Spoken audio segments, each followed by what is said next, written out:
Crime alert, जुर्म के खिलाफ आवाज।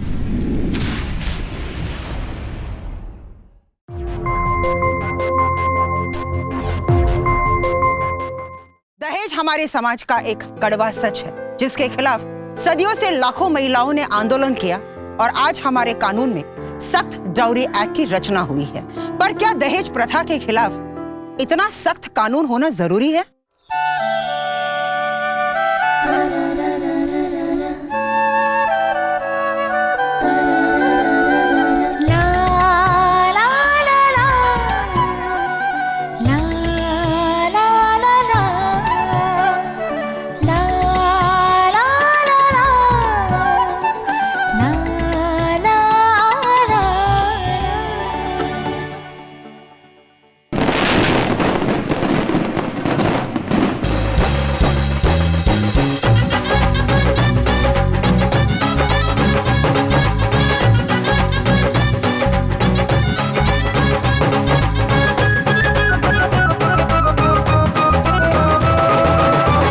ऐसे कैसे डांस करिए, अब लग जाएगी आपको। अरे बेटा ऊपर देख, तेरे पापा कह रहे हैं लता सिर्फ माँ के हिस्से का डांस नहीं करना, पापा के हिस्से का भी डांस करना, क्योंकि आज हमारे इकलौते बेटे की बारात आई है।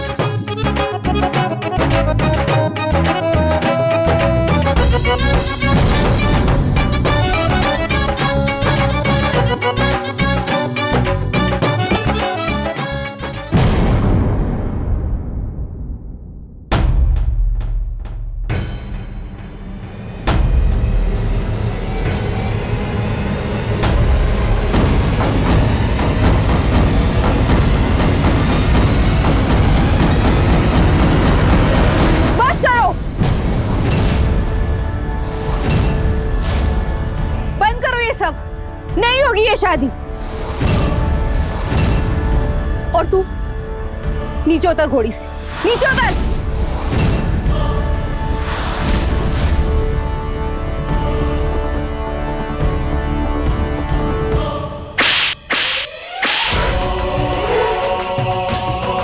आशा,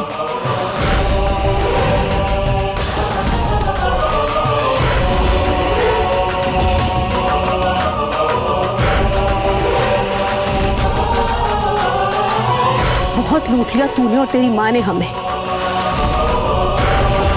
अब सिर्फ मैं बोलूंगी और आप सब सुनोगे।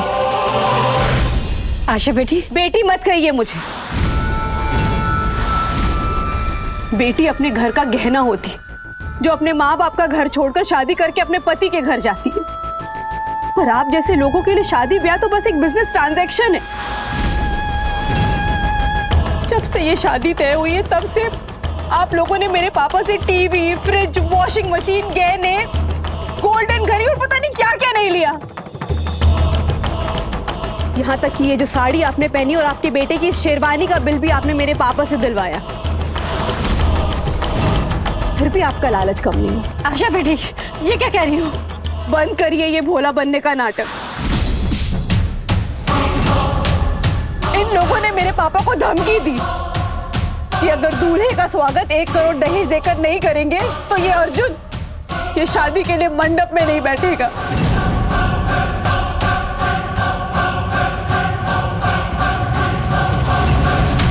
और सारी गलती मेरी है कि मैं पहले कुछ नहीं बोली, चुपचाप बैठी सब कुछ देखती रही। और तुम लोग मुझे क्या ठुकराओगे? मैं तुम्हें ठुकराती हूँ। नहीं करना मुझे ऐसे गिरे हुए आदमी से शादी। और वो परिवार जो शादी के नाम पे अपने बहू का सौदा करता है, मुझे नहीं बनना ऐसे परिवार की बहू। क्यों झूठ बोल रही हो तुम? क्यों हम पे झूठा इल्जाम लगा रही हो? छोड़ो मुझे।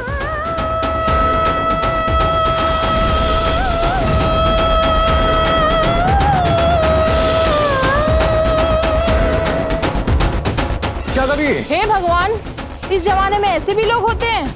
अरे इस लड़की का तो अमेरिका में जॉब भी है, डॉलर में पैसे भी कमाता है, फिर भी इतना लालची है। चलो मारो। मत मारो मेरी बेटी को, छोड़ दो उसे, उसने कुछ नहीं किया है। रो मत आशा बेटी, सब ठीक हो जाएगा।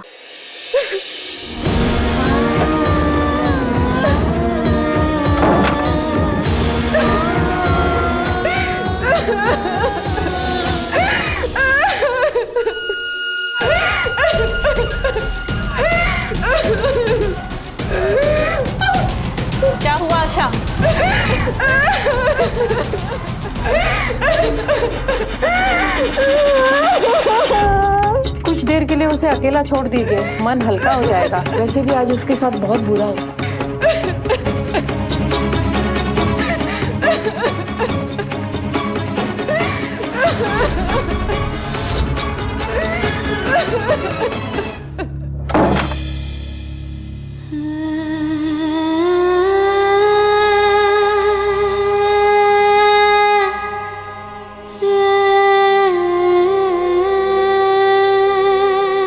बर्बाद हो गया।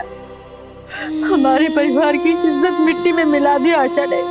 पता नहीं उसने तुम पर झूठा इल्जाम क्यों लगाया। माँ आप रोइए मत माँ, प्लीज। माँ देखो, आप रोगी ना तो आपका अस्थमा और बिगड़ जाएगा। आप प्लीज रोइए मत, आपको मेरी कसम। मत रोइए, मत रोइए।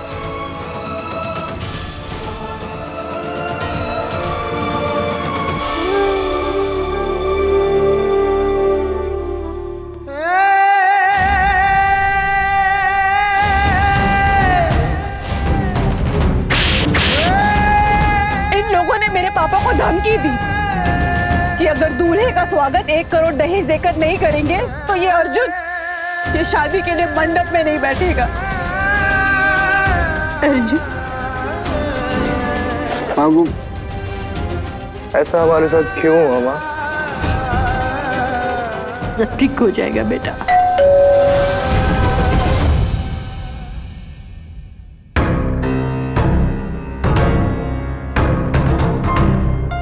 तुम अर्जुन बंसल हो? हाँ जी। हमारे पास तुम्हारे और तुम्हारी माँ लता बंसल को आशा महेश्वरी से दहेज मांगने के जुर्म में पुलिस स्टेशन ले जाने का वारंट है।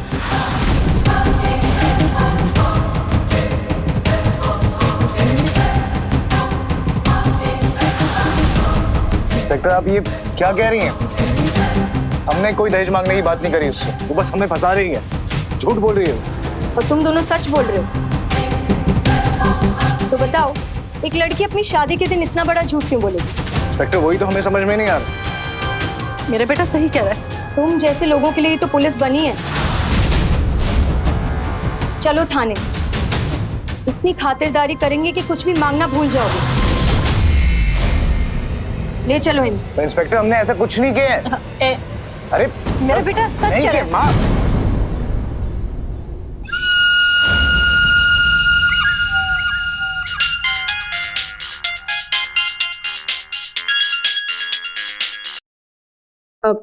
हेलो आशा जी, हमने अर्जुन और उसकी माँ लता को अरेस्ट कर लिया है।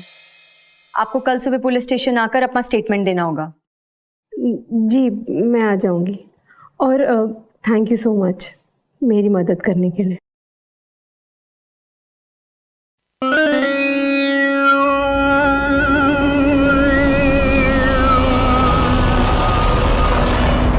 अर्जुन, ये घड़ी अच्छी है ना?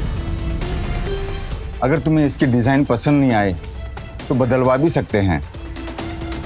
वॉच तो बहुत अच्छी है, पर इतना महंगा गिफ्ट मैं कैसे ले सकता हूँ? अरे बेटा, ये मैंने आपके लिए ही लाया है, रखो इसे। समझी जी, आपने तो पहले ही हमें टीवी, फ्रिज, कितने सारे गिफ्ट दिए हैं। हमें तो सिर्फ बेटी चाहिए और कुछ भी नहीं। आशा इस घर की इकलौती बेटी है और इसकी शादी हम बहुत धूमधाम से करना चाहते हैं।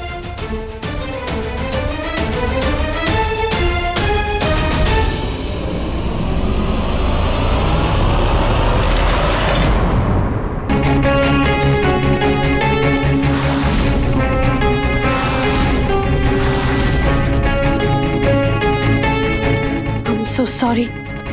इट्स ओके भाभी, आपको कहीं लगी तो नहीं? नहीं, मैं ठीक हूँ। अच्छा समझी जी, अब हम चलते हैं। घर में वेडिंग डेकोरेटर आने वाले हैं। चल खुश रहो बेटा, खुश रहो।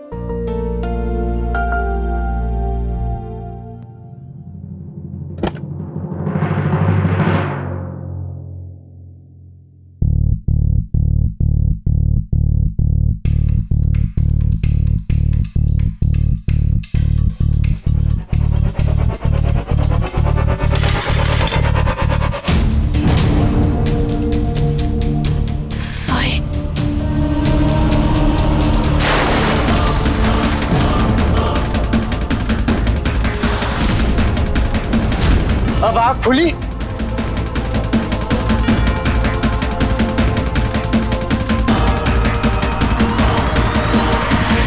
रुक, आशा की शादी के खर्चे शुरू हो गए हैं। समधन जी के लिए जो टीवी, फ्रिज वगैरह वगैरह लिया है उसका बिल तेरे बाप के यहाँ भिजवा दिया है। अपने बाप को बोल पैसे भर दे। लेकिन बाबूजी, मैंने अपने पापा से बात की थी, लेकिन उनके बिजनेस में प्रॉब्लम चल रही है। अपने बाप को बोल बिजनेस बेच दे। जब भी उस बुढ़े से पैसे मांगते हैं ना, वो ऐसे ही बहाने बनाता है, रो रो कर पैसे देता है। उसे बोल अपनी फैक्ट्री बेच या कुछ भी कर, पर पैसे दे। रिश्तेदारों को नहीं लगना चाहिए कि लड़की वालों की हैसियत कम है। हमारे तरफ से लेन देन में कोई कमी नहीं होनी चाहिए। लेकिन बाबूजी, उन्होंने तो कोई महंगे गिफ्ट्स नहीं मांगे, कोई दहेज नहीं मांगा, फिर ये फिजूल के खर्चे क्यों?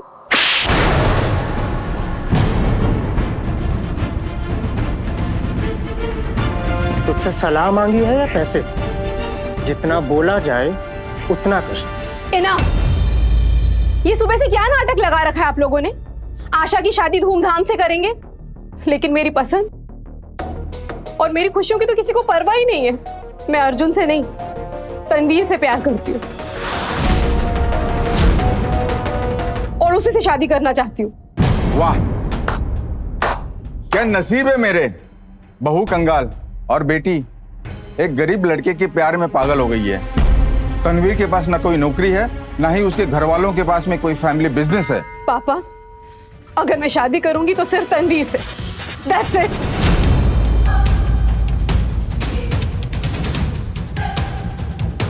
ये ऐसे नहीं मानेगी।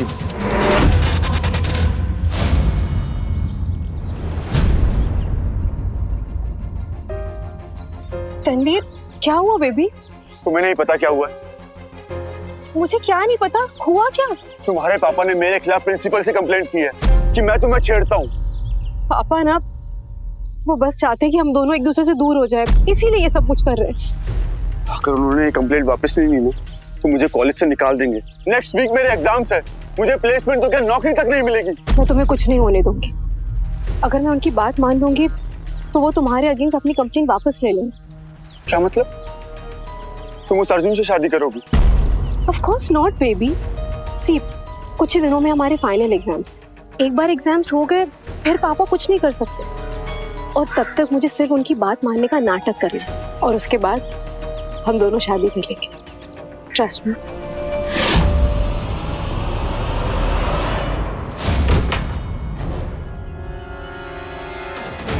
आशा बेटा, तू तैयार हुई कि नहीं? बारात अभी पहुंचती ही होगी।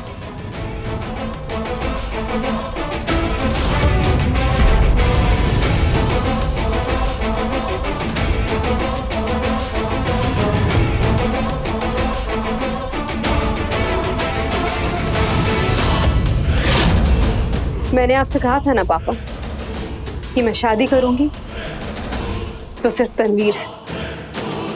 तेरी इतनी हिम्मत, तूने शादी कर ली? और तू? पापा, पापा शांत हो जाएंगे, वरना आप अपना ही तमाशा बनाएंगे। तमाशा तो तूने हम सब का बना दिया है। अर्जुन और उसके घर वाले बारात लेकर पहुंचते ही होंगे। हाँ, तो कह दीजिए उनसे कि मैंने अपनी बेटी की बात नहीं मानी, इसलिए उसकी सजा आप सबको भुगतनी पड़ रही है। वाह, बहुत सही किया तूने आशा।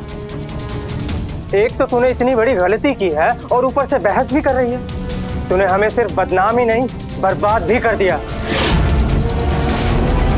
तुझे अंदाजा भी है कि तेरी शादी में कितना खर्चा हुआ, और तूने इससे शादी की है। ना तो इसके पास नौकरी है और ना ही बैंक बैलेंस। भैया, पापा, प्लीज काम डाउन। देखिए, मेरे पास एक आइडिया है जिससे ना तो हम बदनाम होंगे और ना ही बर्बाद होंगे। इनफैक्ट हमने जितने पैसे खर्च किए वो भी हमें वापस मिल जाएंगे।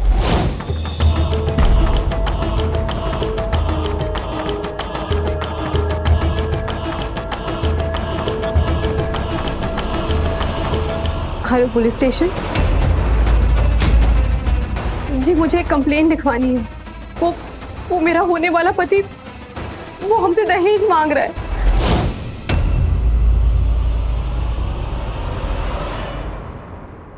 क्या कर रही हो आशा? तुम्हारे घर वाले देख लेंगे तो? रिलैक्स बेबी, बाहर इतने सारे गेस्ट हैं, उन्हें संभालने और उन्हें वापस उनके घर भेजने में पूरी रात निकल जाएगी।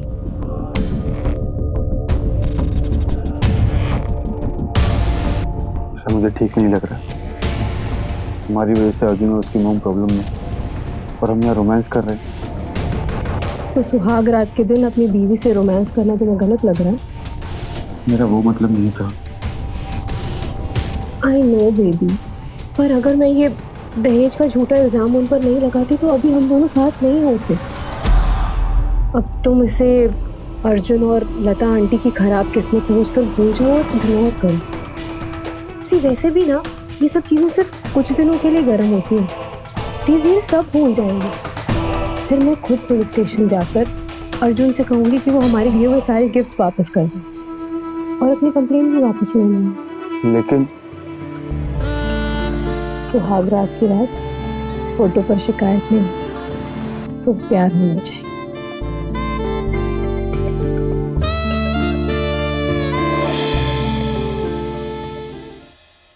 आशा, आशा, पापा,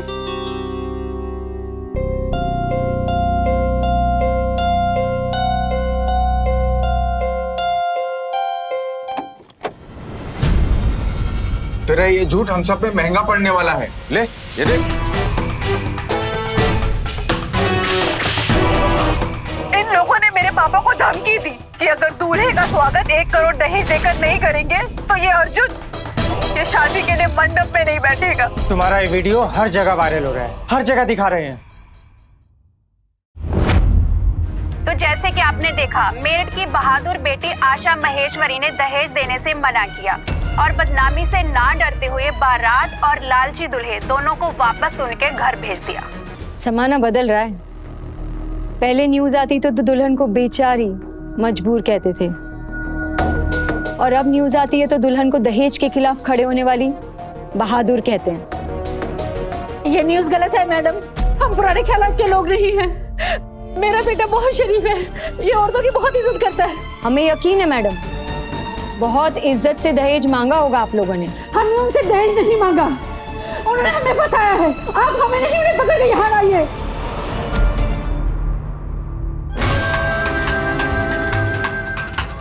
लड़की, तूने हमें क्यों फंसाया है? मेरे बेटे पे झूठा इल्जाम क्यों लगाया तूने? बोल। शांत रहो। आशा, तुम अपनी ये झूठी कंप्लेंट वापस क्यों नहीं लेती हो? मुझे लगा था कि रात भर लॉकअप में रहने के बाद आप लोगों को अपनी गलतियों का एहसास हो गया होगा,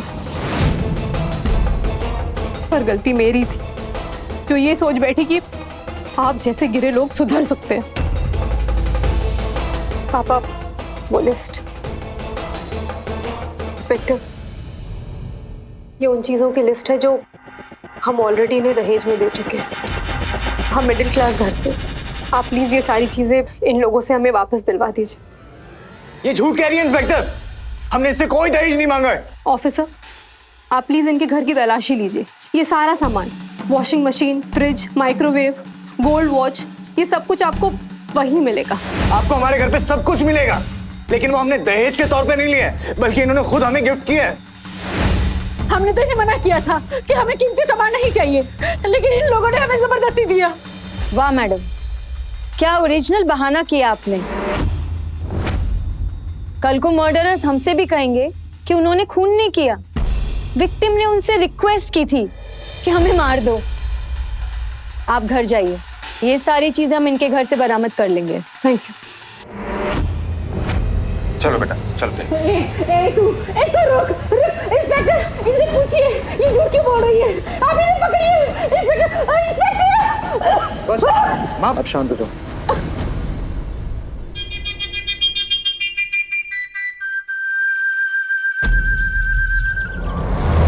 आशा जी, आपके साथ जो दहेज का हादसा हुआ है उसके बारे में हम आपसे कुछ सवाल करना चाहते हैं। हमें बताइए, इतने सालों से चली आ रही दहेज प्रथा के खिलाफ आपको आवाज उठाने की हिम्मत कहाँ से मिली? हिम्मत तो हर औरत के अंदर है, जरूरत है तो बस उस हिम्मत को जगाने की और जुर्म के खिलाफ आवाज उठाने की। मैम, आपकी इस बहादुरी के चर्चे पूरे यूपी में ही नहीं पूरे देश में हो रहा है। बड़े बड़े film star and politicians social media पे आपकी तारीफ कर रहे हैं। इसके बारे में आप कुछ कहना चाहेंगी? मैं बस उन सभी को धन्यवाद कहना चाहूंगी, क्योंकि आज उन्हीं के सपोर्ट के कारण हमारे देश की लाखों औरतें इस दहेज प्रथा के खिलाफ लड़ाई कर पाएंगी। आशा जी, एक सवाल। बस आज के लिए काफी है। चलिए आशा। अच्छा प्लीज एक सवाल बस आज के लिए काफी है, बाद में और जवाब दे देगी।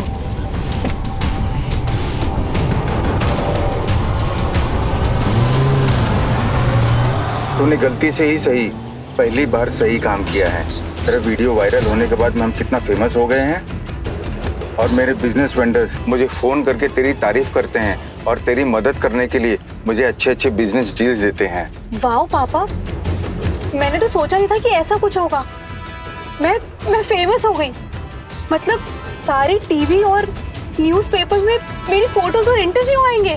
लेकिन हाँ, तू उसे बिगाड़ मत देना, और हाँ, तू उस तनवीर से मिलने बिल्कुल भी मत जाना, क्योंकि अगर मीडिया वाले को पता चलेगा कि तू झूठी है तो जिस तरह रातों रात तुझे फेमस किया उसी तरह रातों रात तुझे बदनाम भी कर देंगे। दहेज हमारे समाज की एक कड़वी हकीकत है। सालों की कोशिशों के बाद भी इस पर पूरी तरह से हम रोक नहीं लगा पाए। इसलिए आज भी हमारे समाज में डाउरी प्रोहिबिशन एक्ट के कानून इतने सख्त हैं कि एक महिला के कहने पर लड़के और उसके पूरे घर वालों को जेल भेज दिया जाता है, जबकि ये कानून जरूरतमंद औरतों की मदद के लिए है। नमस्कार, मैं हूं सुधा चंद्रन और आप देख रहे हैं क्राइम अलर्ट। घर में पुलिस का आना मोहल्ले में नाम बदनाम करने के लिए काफी होता है। कुछ दिन जेल में गुजारने के बाद अर्जुन और उसके परिवार को क्या क्या सहना होगा, आइए देखते हैं।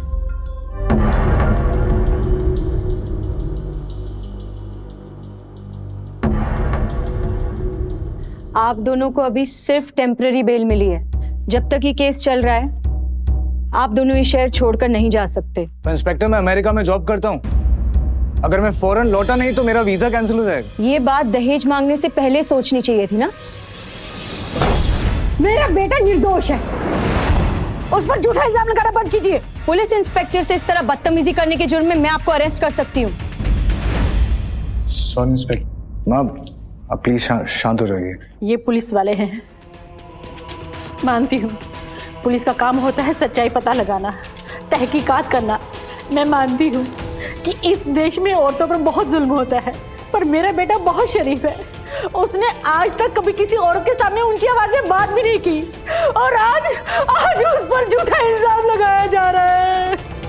आप प्लीज शांत हो जाइए और घर जाइए। इस केस की तहकीकात भी होगी और कार्रवाई भी होगी। हमें आप लोग की जब जरूरत पड़ेगी हम आपको बुला लेंगे। जी चलिए माँ।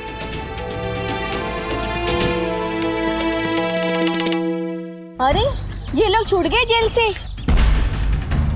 अरे ऐसे लोगों को समाज में नहीं बल्कि जेल में होना चाहिए। सही बोले।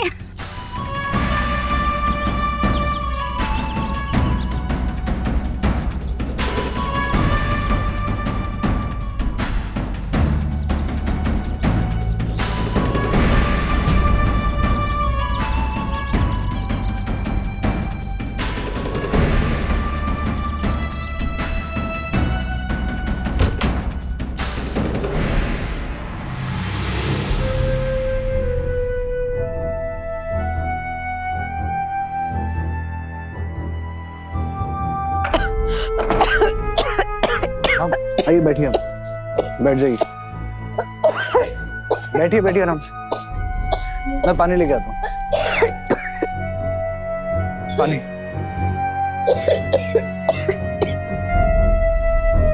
माँ, मैं समझ सकता हूँ वो इतने दिनों से घर बंद है तो धूल मिट्टी की वजह से आपका अस्थमा बढ़ जाएगा, तो मैं पहले साफ सफाई कर देता हूँ। नहीं बेटा, तू भी तो थक गया है। एक काम कर, राधा भाई को फोन करके बुला ले, सफाई करा ले उससे। मेरे फोन में नंबर है, ये ले।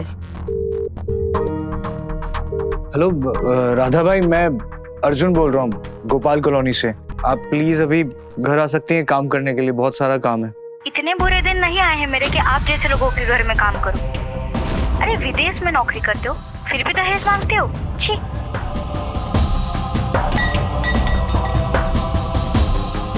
अर्जुन के पापा, ये क्या हो गया? हमारी बरसों की कमाई हुई इज्जत आज मिट्टी में मिल गई।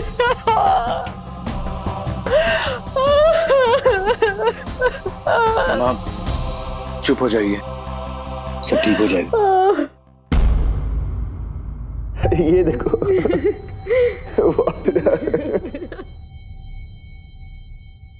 आशा बेटा, ये देखिए क्या आया है तेरे लिए। ये क्या है पापा? बिजनेसमैन उमेश सारंग ने तुझे अपनी फैक्ट्री की ओपनिंग के लिए एज चीफ गेस्ट बुलाया है और तुझसे अपने फैक्ट्री का उद्घाटन भी करवाना चाहते हैं। क्या? उमेश सारंग 100 करोड़ की कंपनी का मालिक है वो, इतना बड़ा आदमी। ओह माय गॉड, तब तो बहुत मजा आएगा। वैसे भी ना मैं ये विमेन एनजीओ के इवेंट्स में जा जाके बोर हो गई हूँ। ना जगह अच्छी होती है, ना खाना अच्छा होता है, लेकिन ये उमेश सारंग, इसके यहाँ जाकर तो बहुत मजा आएगा। आशा, मुझे ऐसा लगता है कि तुम्हें वहां नहीं जाना चाहिए।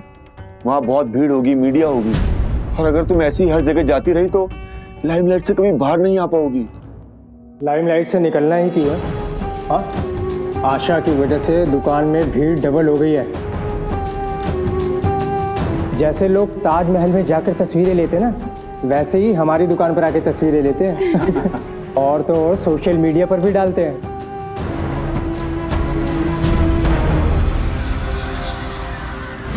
और मेरा क्या? आशा का पति होने के बावजूद सोशल मीडिया पर एक तस्वीर नहीं डाल सकता, सड़क पर चलते हुए इसका हाथ नहीं पकड़ सकता,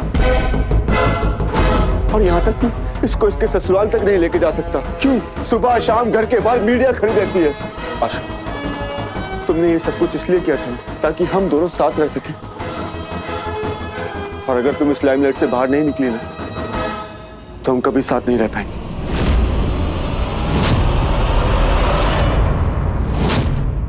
तनवीर, शादी के दिन से तुम इस घर में घर जमाई बनकर रह रहे हो, और कितना साथ रहना है तुम्हें? पहली बार मेरे घर वालों को मेरी वजह से इतना फायदा हो रहा है तो होने दो ना। तुम क्यों जेलस हो रहे हो? मैं जेलस हो रहा हूँ तुमसे? हाँ, क्योंकि मेरी वजह से मेरे घर वालों का बिजनेस तो डबल हो गया, पर तुम्हें अब तक जॉब नहीं मिली, इसलिए तुम मेरे फेमस होने से इतना इनसिक्योर फील कर रहे हो। मैं इनसिक्योर नहीं हो रहा हूँ आशा, मैं तुम्हारे साथ रहना चाहता हूँ, पर ये बात तुम नहीं समझोगी, इसलिए जो तुम्हें करना है वो करो।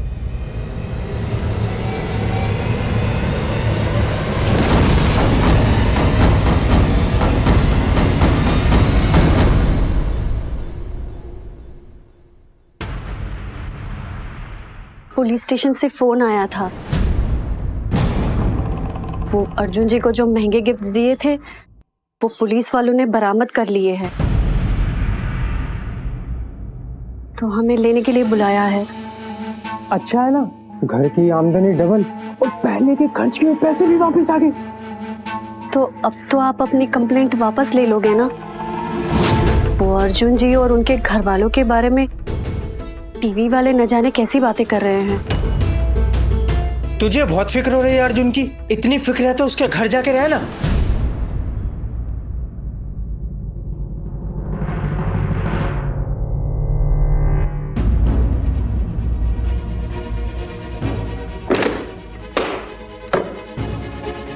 बेटा क्या हुआ? नौकरी देना तो दूर, कोई मुझे इंटरव्यू के लिए भी बुलाने के लिए रेडी नहीं है। कह रहे हैं कि उनकी कंपनी की रेपुटेशन के लिए अच्छा नहीं है। पता नहीं आशा ये सब क्यों कर रही है, क्या चाहती है वो हमसे। हर दूसरे दिन जाकर इंटरव्यू दे आती है, हमारे परिवार के बारे में बुरा भला बोलती रहती है। अब तो मुझसे और बर्दाश्त नहीं होता।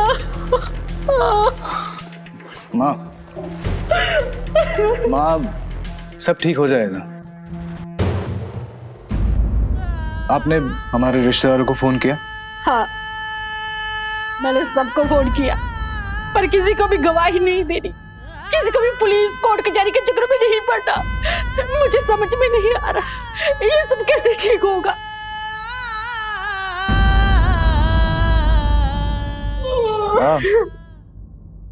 प्लीज रो मत, सब ठीक हो जाएगा। सब ठीक हो।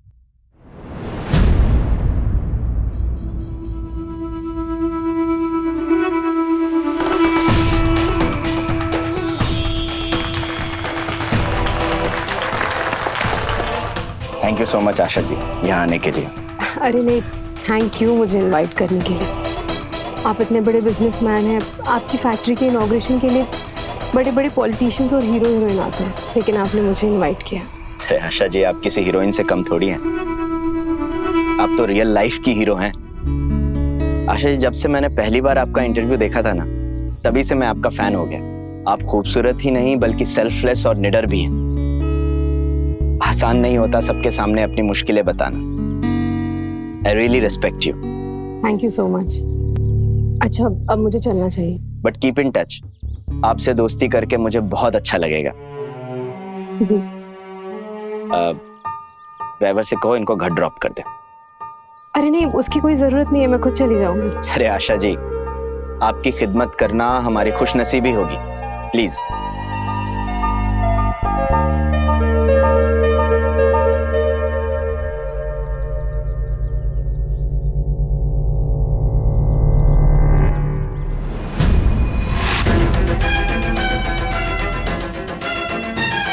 मैंने तुम्हें मना किया था ना उमेश सारंग के इवेंट पे जाने के लिए, अब वो बार बार तुम्हें मैसेज कर रहा है। तनवीर, सिर्फ उमेश सारंग नहीं, बहुत सारे बड़े बड़े लोग मुझे मैसेज करते हैं, मुझे पसंद करते हैं, मेरे फैन है वो, और मैं थक गई हूँ तुम्हारी जेलसी से।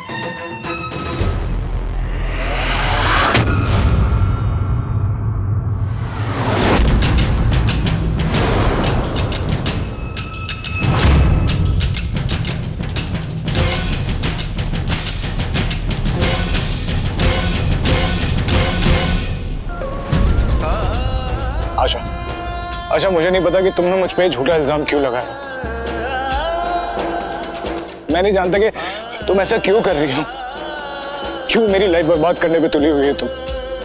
लेकिन आशा प्लीज, ये केस तुम अब वापस ले लो ना, प्लीज। आशा प्लीज ये सब बंद कर दो ना, मैं और मेरी माँ और बर्दाश्त नहीं कर पा रहे हैं। अर्जुन प्लीज खड़े जाओ, यहाँ तमाशा मत करो और आओ मेरे साथ प्लीज।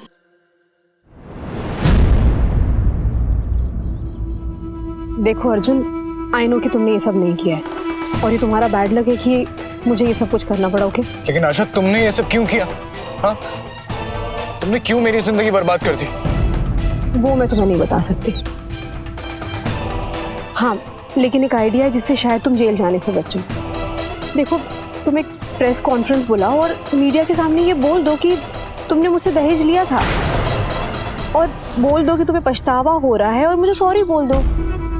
फिर मैं एक इंटरव्यू दूंगी, कह दूंगी कि तुम्हें तुम्हारी गलतियों का एहसास हो गया और मैंने तुम्हें माफ कर दिया है और अपना केस वापस ले लूंगी। तुम क्या कह रही हो आशा कि मैं उस जुर्म को कबूल कर लूं जो मैंने किया ही नहीं?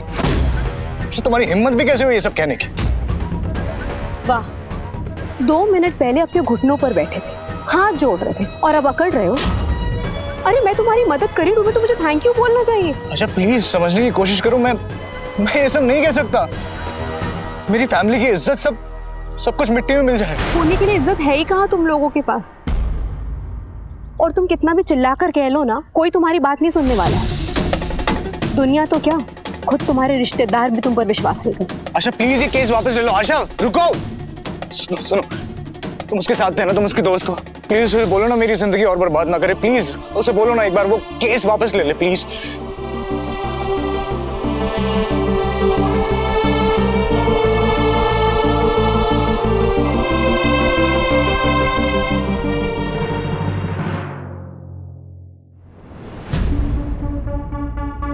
आशा,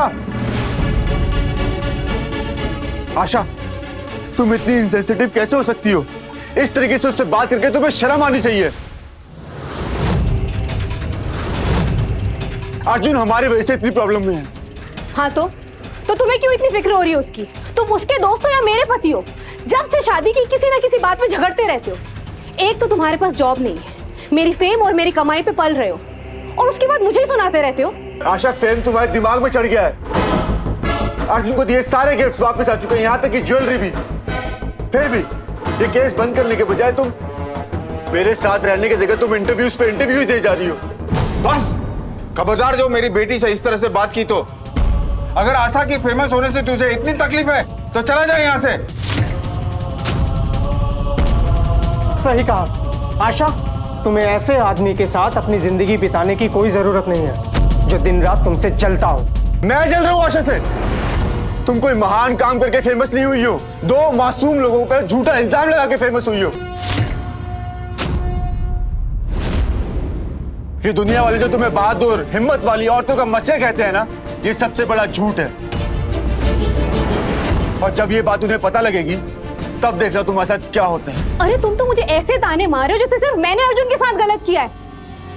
अगर तुम 2 कौड़ी के फटीचर नहीं होते ना, तुम्हारे घर वालों के पास पैसे होते या तुम्हारे पास जॉब होती, तो मेरे पापा वैसे भी मुझे तुमसे शादी करने के लिए नहीं रोकते। तो मुझे दाना देने की जगह जाओ और अपने पैरों पर खड़े होना सीखो। मानता हूँ मुझे बहुत कमियां हैं, लेकिन सबसे बड़ी कमी ये है कि तुम जैसी घटिया लड़की से मैंने प्यार किया। जा रहा हूं मैं। लालच ऐसी धीमक है, एक बार लग जाए तो फिर वो बढ़ती चली जाती है। मीडिया ने आशा को रातों रात मसीहा बना दिया और अर्जुन के परिवार को खलनायक। आशा का परिवार उसे सही राह दिखाने के बजाय उसकी वाहवाही का फायदा उठाने लगे। तनवीर आशा की तरह शातिर नहीं था और जो कुछ भी हो रहा था उसके लिए उसे अफसोस भी था। लेकिन बुराई का साथ देने का मतलब है अपने पैरों पर कुल्हाड़ी मारना। अब देखना यह है कि क्या आशा के जुर्मों का खुलासा होगा या नहीं। हिम्मत तो हर औरत के अंदर है, जरूरत है तो बस उस हिम्मत को जगाने की, जुर्म के खिलाफ आवाज उठाने की।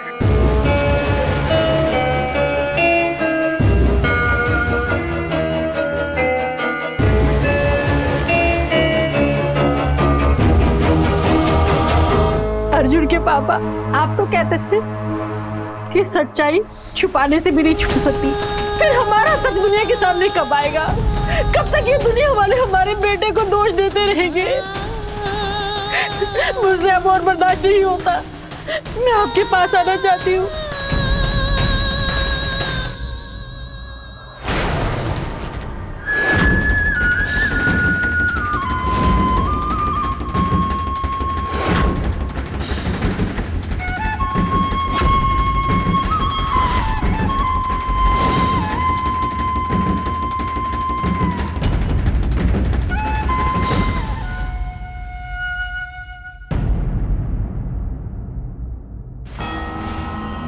आप ये क्या करने जा रही थी? आप जानती हैं आज इस पूरी दुनिया ने हमारा साथ छोड़ दिया और आप भी मेरा साथ ऐसे छोड़ के जाना चाहती थी। नहीं, लेकिन अब मैं ऐसी जिंदगी और नहीं जी सकती। जीने के लिए जिंदगी नहीं, इज्जत भी चाहिए होती है। सब ठीक हो जाएगा, मैं हूं ना, सब ठीक कर दूंगा।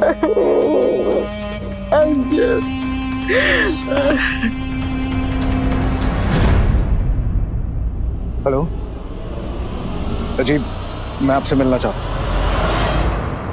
सर, मैं आशा महेश्वरी पर मेंटल हरासमेंट का केस करना चाहता हूँ। व्हाट? मिस्टर अर्जुन बंसल, इस पूरे शहर में कोई भी लॉयर आपको आशा के खिलाफ डिफेंड करने तक की नहीं सोच सकता, और एक आप है कि उनके खिलाफ मेंटल हरासमेंट के केस करने की सोच रहे हैं। क्योंकि यही सच है, यही सच है कि मैंने आशा की फैमिली से कोई दहेज की डिमांड नहीं की थी। सर, टीवी फ्रिज तो क्या, मैंने उससे छोटी सी पेंसिल की डिमांड नहीं की है, लेकिन उसकी वजह से मुझे कितना कुछ झेलना पड़ रहा है, हमारी पूरी फैमिली को कितना कुछ झेलना पड़ रहा है। मेरी जॉब चली गई है, मुझे दूसरी जॉब भी नहीं मिल रही। हमारे पड़ोसी, हमारे रिश्तेदार, सबने हमसे रिश्ता तोड़ लिया। सर मिस्टर बंसल, मैं आपकी परेशानी समझ सकता हूँ, लेकिन इंपॉर्टेंट ये नहीं है कि आपने दहेज मांगा या नहीं, बल्कि इंपॉर्टेंट ये है कि आप साबित क्या कर सकते हैं। डाउरी एक्ट में लड़के को सजा देने के लिए लड़की का सिर्फ स्टेटमेंट ही काफी है, लेकिन लड़के को अपनी बेगुनाही साबित करने के लिए सबूत देने होते हैं। तो आपके पास इस बात का क्या सबूत है कि आपने दहेज नहीं मांगा? तो लेकिन ऐसी चीजों का कोई सबूत थोड़ी होता है। Exactly mister Bansal, this is my point. आप अपनी बेगुनाही कभी भी साबित नहीं कर सकोगे। मेरी बात मानो तो ये केस लड़ने की जगह आशा जी को जाकर समझाओ, उनसे जाकर कोई समझौता करो जिससे वो ये केस वापस ले ले। तुम एक प्रेस कॉन्फ्रेंस बुलाओ और मीडिया के सामने ये बोल दो कि तुमने मुझसे दहेज लिया था। जीने के लिए जिंदगी नहीं, इज्जत भी चाहिए होती है। नहीं सर, मैं गलत नहीं हूं इसलिए मैं झुकूंगा नहीं।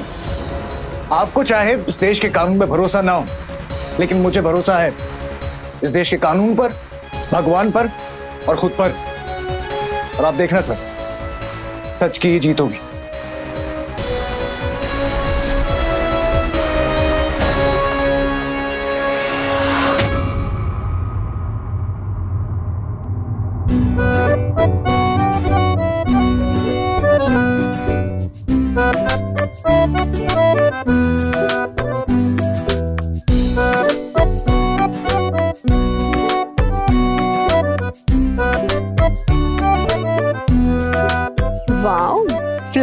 बस गिफ्ट्स, लगता है फाइनली तनवीर को उसकी गलती रियलाइज हो ही गई। चलो, देर आए दुरुस्त आए। बेटा ये सब गिफ्ट्स, फ्लावर्स तनवीर ने नहीं बल्कि उमेश सारंग ने भेजा है तेरे लिए। ये तनवीर ना पता नहीं खुद को क्या समझता है। इतने दिन हो गए यहाँ से गए और अब तक एक फोन भी नहीं किया है। भूल जा इसे और जो सामने है उस पर ध्यान दे। उमेश सारंग बहुत बड़ा बिजनेसमैन है, उससे शादी करके तेरी लाइफ सेट हो जाएगी। नाम, पैसा, फेम, इज्जत, शोहरत सब तेरे कदमों में होगा। Breaking news, anti dowry activist Asha Maheshwari का रिश्ता शहर के जाने माने बिजनेसमैन उमेश सारंग के साथ तय हुआ है और 1 महीने बाद ये दोनों जाने माने हस्तियां शादी करने वाले हैं और इन्होंने धूमधाम से शादी करने की बजाय सिंपल कोर्ट मैरिज करने का फैसला लिया है और शादी के लिए जमा किया गया पैसा दहेज पीड़ित औरतों को देने का फैसला किया है।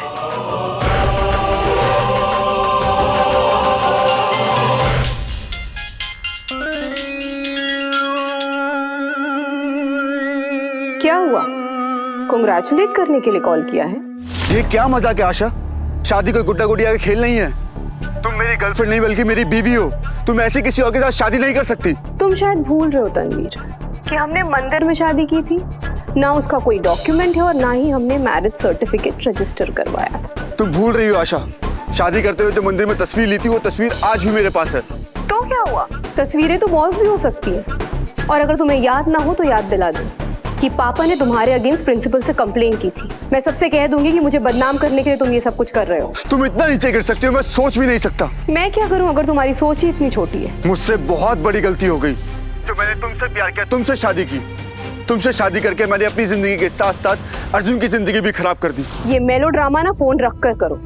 और हाँ तनवीर, अगर तुम अर्जुन के पास गए या उसकी मदद करने की कोशिश भी की ना तो मैं तुम्हें भी जेल भिजवा दूंगी, ये याद रख, समझे? आशा, आशा, आशा।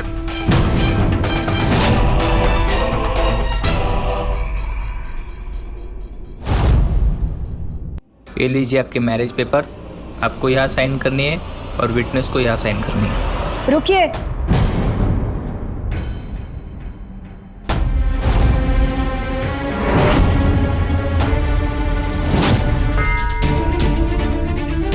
इंस्पेक्टर आप यहाँ और ये सब क्या बात है ऑफिसर?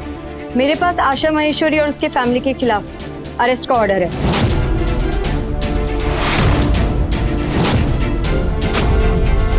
क्या आपको जरूर कोई गलतफहमी हुई है?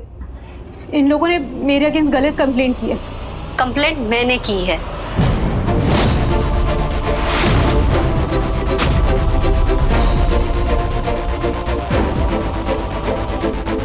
हाँ, ये कंप्लेंट नंदिनी ने की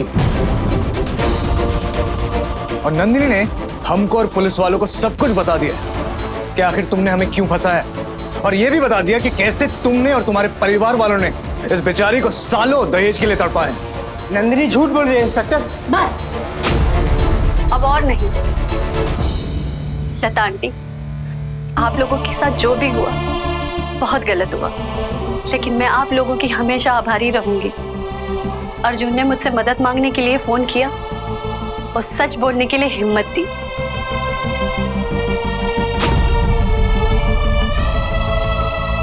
इंस्पेक्टर, आशा, मेरा पति विजय और मेरे ससुर जी, ये लोग इतने गिरे हुए हैं कि आप सोच भी नहीं सकती।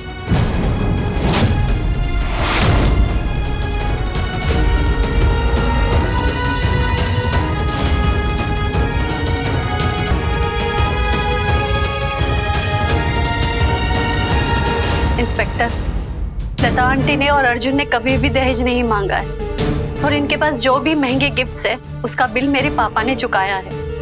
आप चाहे तो बैंक डिटेल्स चेक कर सकती हैं। अरे ये झूठ बोल रही है इंस्पेक्टर, और वैसे भी मेरी भाभी मेंटली अनस्टेबल है, ये बस हमें फंसाना चाह रही है।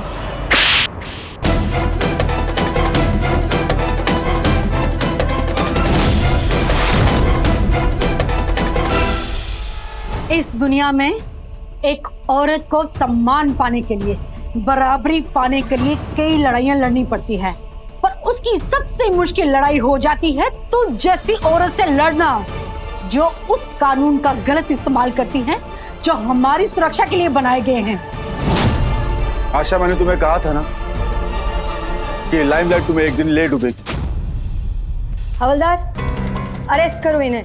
अरे छोड़ो मुझे, ये सब झूठ बोल रहे हैं।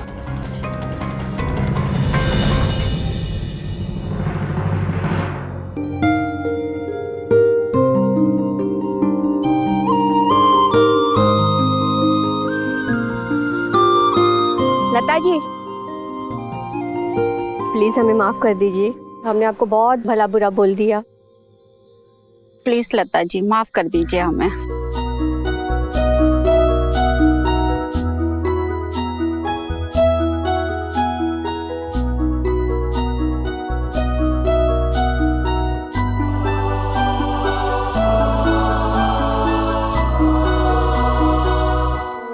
दहेज हमारे समाज का एक कड़वा सच है, जिसके खिलाफ सदियों से लाखों महिलाओं ने आंदोलन किया और आज हमारे कानून में सख्त डाउरी एक्ट की रचना हुई है। लेकिन जब आशा जैसी औरतें ऐसे कानून का गलत इस्तेमाल करते हैं, तब हमारे मन में एक सवाल उठता है, दहेज प्रथा के खिलाफ क्या इतने सख्त कानून होना जरूरी है? बिल्कुल जरूरी है, लेकिन इससे भी ज्यादा जरूरी ये है कि नंदिनी जैसी दहेज प्रथा से पीड़ित औरतें सही समय पर इस कानून का लाभ उठाए। आज जो नंदिनी ने कदम उठाया, अगर ये कदम वो बहुत पहले उठाती तो आशा और उसके पूरे परिवार को बहुत पहले ही सजा मिल गई होती। इस कहानी से हमें ये सीख मिलती है कि जब तक केस कोर्ट में है, किसी को सही या गलत ना ठहराए। जुर्म आदमी या औरत किसी से भी हो सकता है। अब मैं सुधा चंदन आपसे विदा लेती हूँ। एक नई कहानी के साथ हम फिर मिलेंगे। तब तक देखते रहिए क्राइम अलर्ट, जुर्म के खिलाफ